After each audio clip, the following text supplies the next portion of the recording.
Hey everyone, Chef Katie here at Cookology. Today we're going to show you the easiest way to poach a fresh egg. This morning in our culinary boot camp, we put together a batch of fresh hollandaise sauce and baked off homemade challah bread. So what better way to use up these two recipes than to put a poached egg on top and make your own homemade eggs benedict. Now when we start off with poaching an egg, I brought a pot of water up to a boil. I have about an inch or two of water in a small saucepan. And once it comes all the way up to a boil, it reaches its maximum temperature here, I'm going to turn it all the way down to medium-low heat.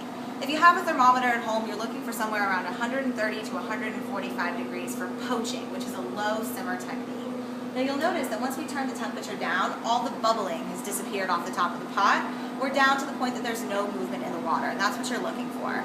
So we're going to start off by taking an egg, and I always crack it into its own separate bowl first. That way, when we pour the egg into the water, we don't risk breaking the yolk as well. Then we sort of have a hard-boiled egg consistency going on in the pan.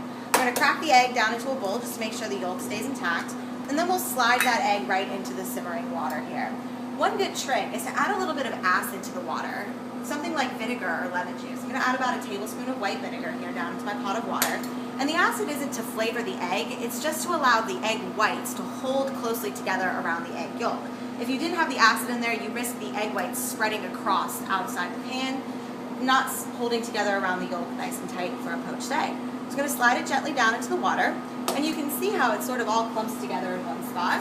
And I just take a little bit of a spoon here, a slotted spoon or a regular kitchen spoon, wooden spoon, and just sort of hold the egg white around the yolk. That way it will all cook together evenly. Now we're down on a simmer, and the best way to get a nice poached egg is to actually cover this with a lid and let it go for 4 minutes exactly. This gives you a beautiful poached egg.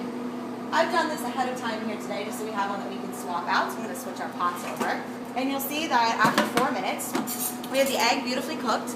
The white has surrounded the yolk so that nothing's spread out in the bottom of the pan. I'm going to take this out of the water here using a slotted spoon and just give it a little bit of a press down to dry off on a paper towel or a damp kitchen towel at home.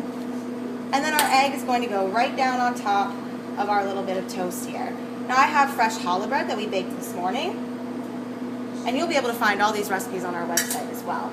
And then I have our homemade hollandaise sauce, a combination of egg yolks, a little bit of melted butter, some lemon juice, and of course a hint of cayenne pepper. We brought this back by putting it back on a double boiler using steam heat to warm up our hollandaise. We'll do a little bit of hollandaise down over the top of our egg.